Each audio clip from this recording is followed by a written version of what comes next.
서울 한복판 유리벽 너머로 아침 햇살이 쏟아지던 병원 VIP 대기실.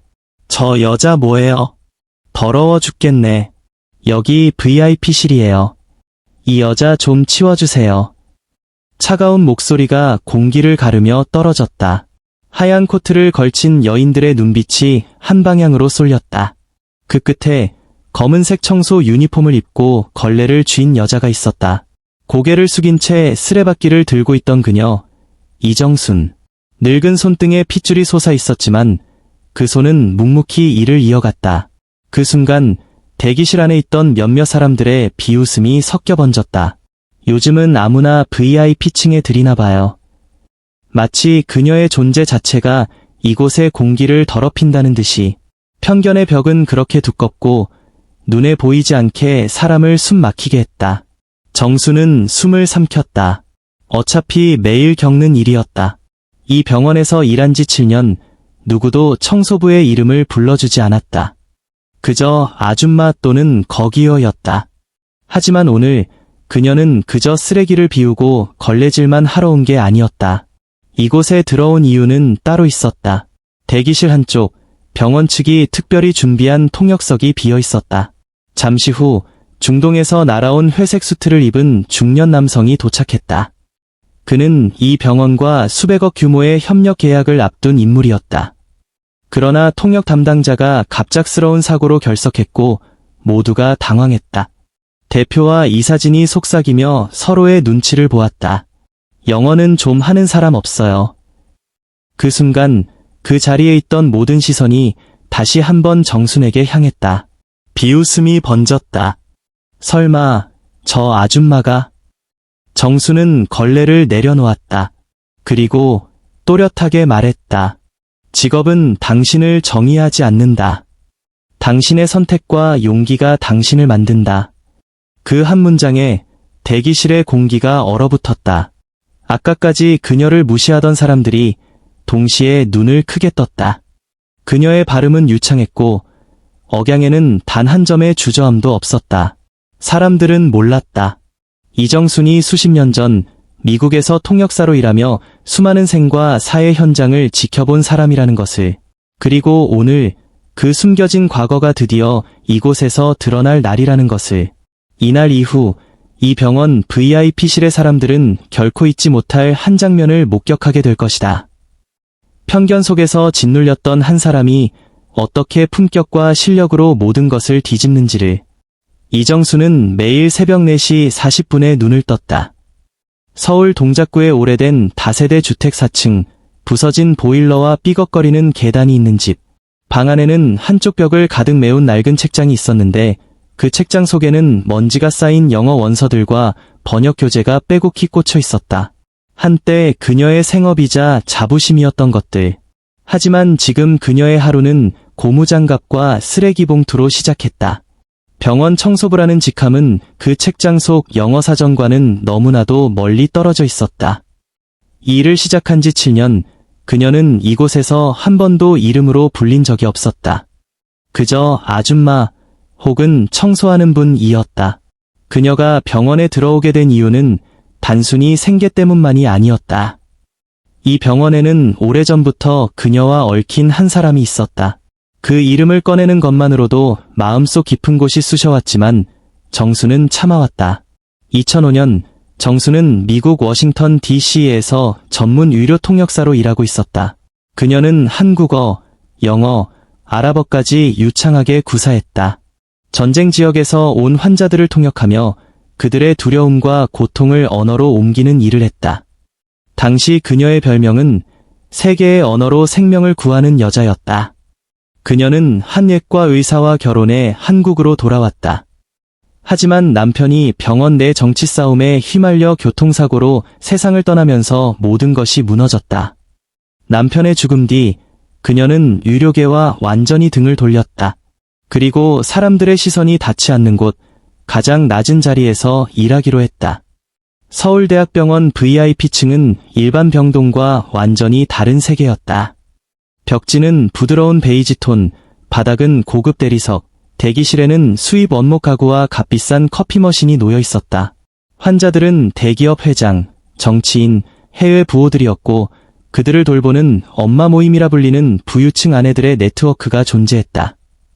그 네트워크의 중심에 있는 인물이 최선미였다.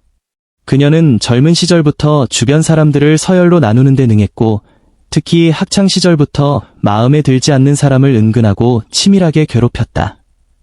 정수는 그 피해자 중 한 명이었다. 20대 시절 선미는 정순의 유학 생활을 허세라고 비웃었고 공개적으로 영어 실력을 폄하했다. 그리고 20년 뒤 운명은 그 둘을 다시 이곳에서 마주하게 했다. 선미는 재벌가 회장의 아내가 되어 VIP 병실을 드나들었고 정수는 걸레를 들고 그 복도를 청소하고 있었다. 아줌마, 저기 물 좀 닦아요. 얼룩이 보이잖아요. 아, 저건 이렇게 닦으면 안 되는데. 아줌마는 이런 것도 모르시네. 선미와 그 무리들은 기회가 있을 때마다 정순을 불러세웠다. 그들의 말투에는 은근한 멸시와 우월감이 섞여 있었다. 정순은 아무 말도 하지 않았다. 말을 하면 오히려 그들의 조롱이 길어질 것을 알았기 때문이다. 하지만 그날 상황이 달랐다. 중동에서 온 VIP 환자와 병원 측의 통역이 필요했던 바로 그 순간 통역 담당자가 도착하지 못하면서 모든 것이 멈췄다. 병원장은 얼굴이 새하얗게 질렸다. 계약 규모가 300억 원이 넘는 국제 의료협력 프로젝트였기 때문이다. 만약 이 자리가 무너진다면 병원 전체의 명성에도 치명타가 될 수 있었다. 그때 정수는 고개를 들었다. 그리고 한 걸음 앞으로 나섰다. 제가 하겠습니다.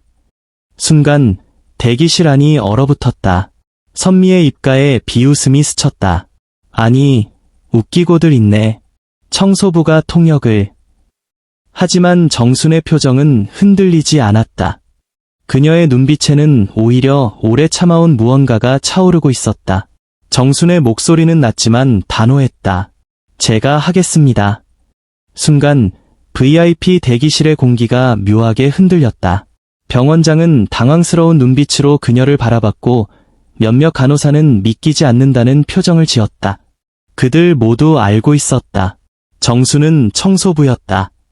이곳에서 7년 동안 아무도 그녀의 진짜 이력을 묻지 않았다. 묻지 않아도 된다고 생각했기 때문이다.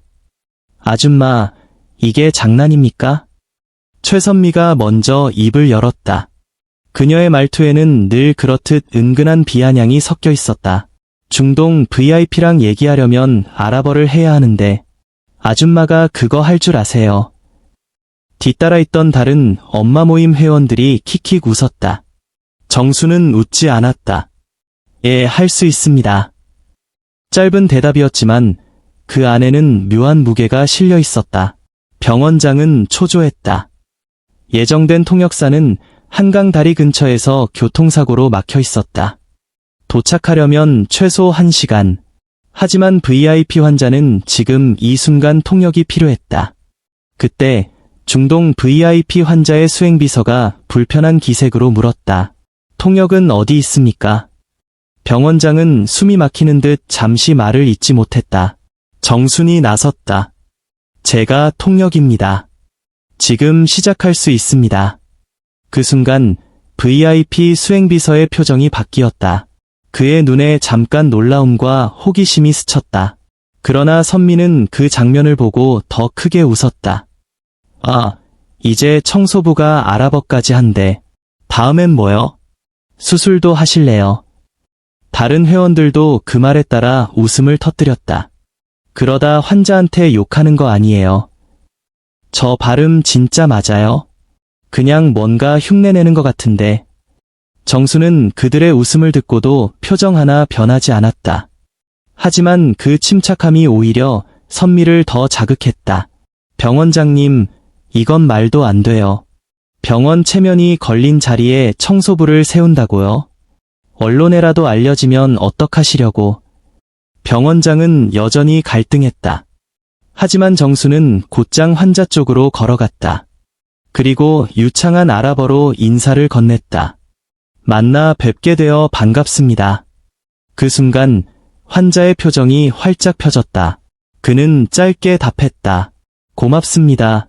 유창하시군요. 대기실 안이 순간 조용해졌다. 단 몇 초 전까지만 해도 들리던 웃음소리가 사라졌다.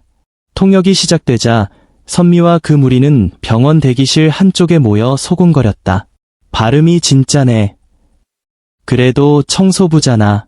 뭔가 수상하지 않아? 선미는 눈을 가늘게 뜨고 정순을 노려봤다. 그녀의 뇌리에는 20년 전의 기억이 스쳤다. 워싱턴에서 열렸던 한 국제학회, 그리고 그곳에서 통역을 맡았던 바로 저 여자. 설마. 선미의 심장이 미묘하게 두근거렸다. 하지만 이내 스스로를 다잡았다. 아니야. 그럴 리 없어. 지금 이 여자는 바닥까지 떨어진 청소부일 뿐이야. 정수는 단순한 의학 용어를 전달하는 수준을 넘어서 환자의 감정과 뉘앙스까지 정확히 옮겼다. 그녀는 의사가 설명한 수술 위험성을 완벽한 문장 구조로 통역했고, 환자가 던진 비유적인 표현도 매끄럽게 한국어로 변환했다. 마치 오래전부터 이 일을 해왔다는 듯 자연스러웠다. 의사들도 놀란 눈빛을 주고받았다. 평소 외부 통역사들도 이런 수준의 섬세함을 보이지 못했다. 심지어 환자와 의사의 대화는 예정보다 매끄럽게 끝났다. 회의가 끝난 뒤 병원장은 조용히 정순을 불렀다. 이 아랍어 어디서 배운 겁니까? 정순은 짧게 대답했다. 일하면서 배웠습니다. 그 이상의 설명은 하지 않았다. 하지만 선미는 더 이상 가만히 있을 수 없었다. 그녀는 엄마 모임 단톡방에 글을 올렸다. 방금 청소부가 VIP 회에 통역을 했어요. 병원 체면이 이게 뭡니까? 뒷조사 좀 해봐야겠네요. 그녀의 목표는 단 하나였다. 정순의 과거를 파헤쳐 이 병원에서 쫓아내는 것. 통역이 끝난 지 이틀 뒤 병원 VIP층은 평소보다 조용했다. 정순은 평소처럼 복도를 닫고 있었지만 그녀의 귀에는 은밀한 속삭임이 자주 들어왔다. 그 아줌마 아랍어 한다며? 근데 뭔가 숨기는 거 있대. 그 소문이 발원지는 분명했다. 최선미였다. 그녀는 통역 장면 이후로 정순을 예의주시했다. 그리고 마침내 자신만의 증거를 찾았다고 믿었다. 그날 오후 선미가 일부러 정순에게 다가왔다. 아줌마, 오늘 저녁에 잠깐 시간 있어요. 정순은 의아한 표정으로 고개를 끄덕였다. VIP 라운지에서 차 한잔 합시다. 할 말이 있으니까. 라운지 한 구석, 커튼이 드리워진 자리에서 선미는 와인잔을 기울이며 입을 열었다. 우리 20년 전에 만난 적 있죠? 정수는 잠시 멈칫했다. 워싱턴에서 열린 국제학회. 기억 안 나요? 그 순간 정순의 눈빛이 살짝 흔들렸다. 그러나 곧 평정을 되찾았다.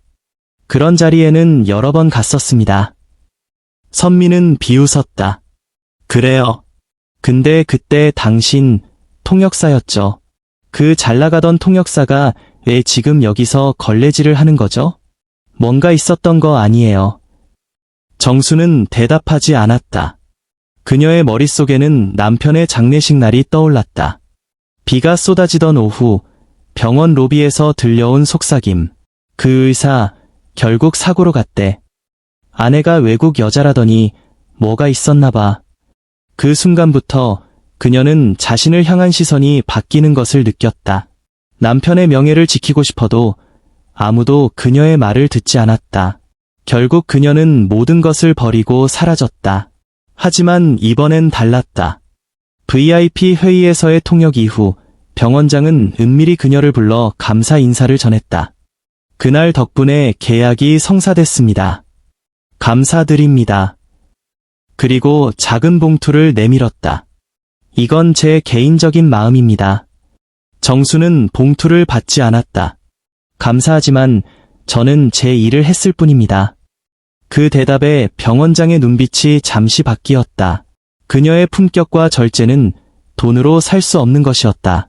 그러나 바로 다음 날 병원 인사팀에서 연락이 왔다.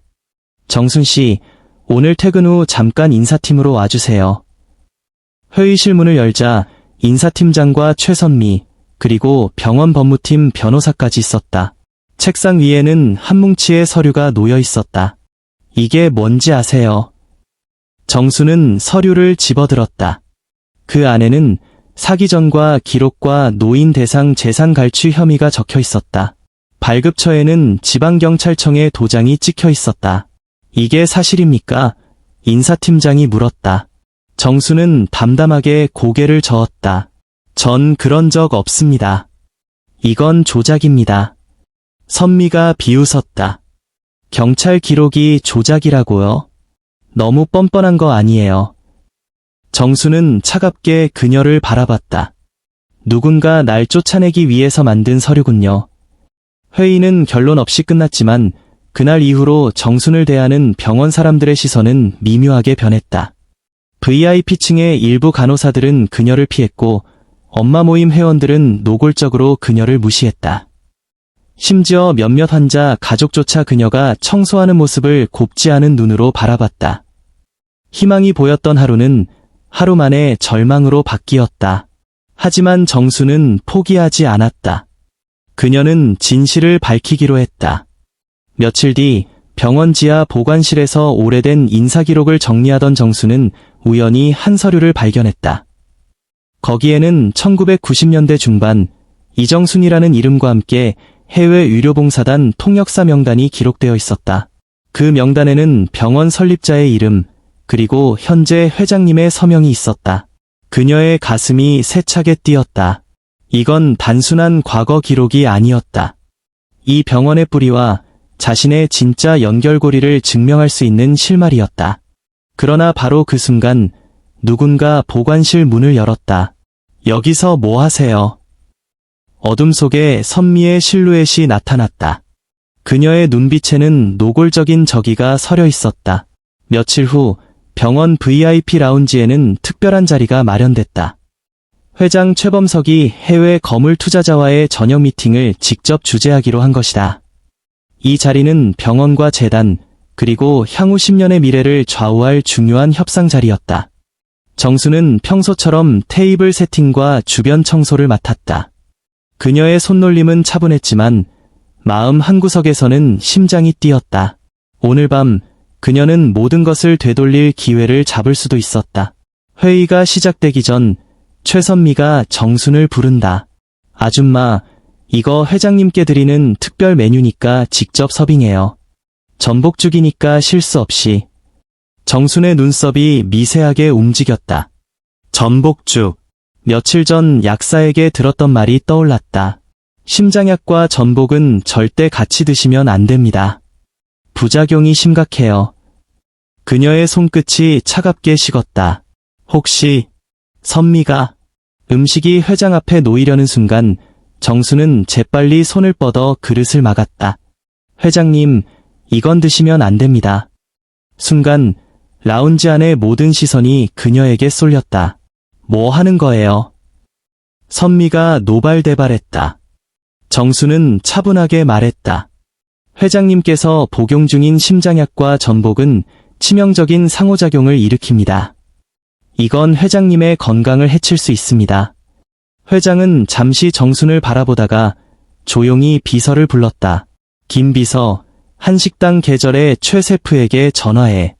이 전복죽 주문한 게 맞는지 확인해. 몇 분 후 비서가 돌아왔다. 회장님, 최 셰프는 최근 몇 달간 부회장님이나 병원 측과 접촉한 적이 없다고 합니다. 정적. 선미의 얼굴에서 핏기가 가셨다. 그 순간 정수는 품에서 한 서류를 꺼냈다. 이건 병원 지하 보관실에서 찾은 오래된 인사기록입니다. 1993년 해외 의료봉사단 통역사 명단에 제 이름이 있습니다. 회장님 서명도 있죠. 회장은 서류를 받아들고 잠시 눈을 감았다. 그리고 천천히 고개를 들었다. 그래, 내가 기억한다. 30년 전 전쟁 지역에서의 의료봉사. 그때 넌 목숨 걸고 환자들을 살린 통역사였다. 정수는 이어서 말했다. 며칠 전 누군가 제 이름으로 조작된 전과 기록을 인사팀에 넘겼습니다. 이 서류는 그 기록이 거짓임을 증명합니다. 경찰청 전산부와 확인했고 해당 기록은 최근에 병원 외부 접속을 통해 수정되었습니다. 그녀는 또 다른 종이를 꺼냈다. 이건 IP 접속 기록입니다. VIP층 사무실, 그리고 부회장님 개인 노트북에서 접속한 흔적이 있습니다. 회 의장은 얼어붙었다. 선미가 입을 열었지만 목소리가 떨렸다. 그건... 회장은 서류를 내려놓고 선미를 정면으로 바라봤다. 내가 그랬구나. 내 사람을 모욕하고 건강까지 해치려 했어. 그의 목소리는 차갑고 단호했다. 내일부로 모든 직책에서 물러나. 그리고 변호사와 얘기해라. 법적 절차가 필요할 거다. 선미는 말을 잇지 못한 채 뒷걸음질 쳤다. 그동안 그녀가 쌓아온 권력의 벽이 한순간에 무너져 내렸다. 정수는 한 걸음 물러서 있었지만 회장의 시선이 그녀를 불렀다.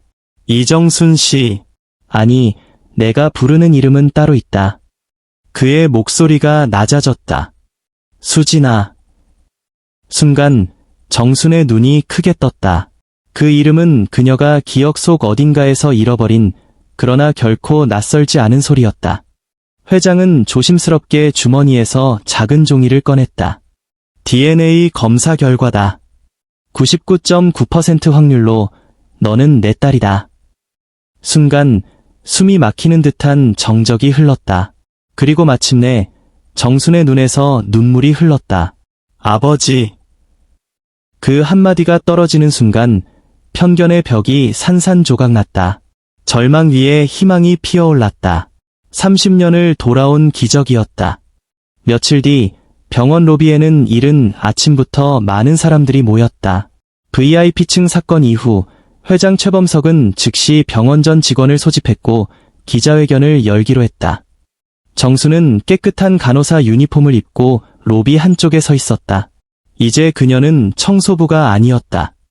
회장은 직접 그녀를 병원 윤리위원회 고문이자 국제의료협력 실장으로 임명했다.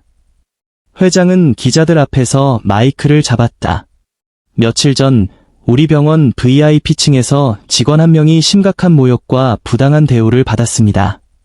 그 직원은 단순한 청소부가 아니라 제 생명을 2번 구한 은인이자 제 친딸입니다. 순간 기자들의 셔터 소리가 연달아 터졌다. 정수는 숨을 고르고 천천히 앞으로 나왔다. 그녀의 눈은 떨렸지만 목소리는 단단했다. 저는 이정순입니다. 저는 청소부로 일하면서 수많은 사람들의 땀과 노력이 존중받지 못하는 모습을 봐왔습니다. 직업이 사람의 가치를 결정하지 않습니다. 저는 오늘 저 자신과 모든 동료들을 위해 이 자리에 섰습니다. 기자회견 후 병원은 즉시 내부 규정 개정을 발표했다. 모든 직종에 대한 차별 금지 조항 강화, 직원 인사 기록의 외부 접근 전면 차단, VIP 환자와의 접촉 시 의료 안전 규칙 의무화. 이 조치들은 곧 의료계 전반에 파장을 일으켰다. 다른 병원들도 차별 방지 정책을 재정비하기 시작했다. 며칠 뒤 최선미가 병원을 찾아왔다. 그녀의 얼굴은 초췌했고 손에는 하얀 봉투가 들려 있었다. 이건 제 사직서입니다. 정수는 잠시 그녀를 바라보다가 고개를 끄덕였다. 선미는 한숨을 내쉬며 말했다. 당신이 그렇게 강한 줄 몰랐어요. 미안합니다. 정수는 잠시 침묵하다가 대답했다. 사람은 누구나 변할 수 있다고 믿습니다. 언젠가 당신도 누군가를 지키는 사람이 되길 바랍니다. 하루는 회장이 조용히 정순을 불렀다. 수진아, 우리 이제 잃어버린 시간을 채우자. 너와 함께 병원을 더 나은 곳으로 만들고 싶다. 정수는 미소 지으며 대답했다. 아버지, 저도 준비됐어요. 그날 이후 그들은 매일 병원 곳곳을 함께 걸었다. 병실, 응급실, 직원 휴게실. 어디를 가든 정수는 환자와 직원들에게 따뜻한 미소를 건넸다. 그 미소 속에는 지난 세월의 상처를 견뎌낸 강인함과 새로운 시작의 빛이 담겨 있었다. 몇 달 후 국제의료봉사단 출정식이 열렸다. 정수는 단정한 정장을 입고 단상에 섰다.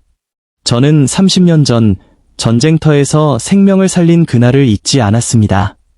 오늘 저는 다시 한 번 같은 자리에 서려 합니다. 우리의 사명은 단순한 치료가 아니라 사람을 존중하는 것입니다. 그녀의 목소리가 울려 퍼지자 회장이 자리에서 일어나 박수를 보냈다. 그 박수는 곧 전 관중석으로 번졌고 카메라 플래시가 쏟아졌다. 정수는 눈을 감았다. 모든 모욕, 억울함, 그리고 숨겨진 진실이 이제는 한 편의 이야기로 남았다. 그리고 그 이야기는 누군가의 인생을 바꿀 씨앗이 될 것이다. 직업은 당신을 정의하지 않는다. 당신의 선택과 용기가 당신을 만든다.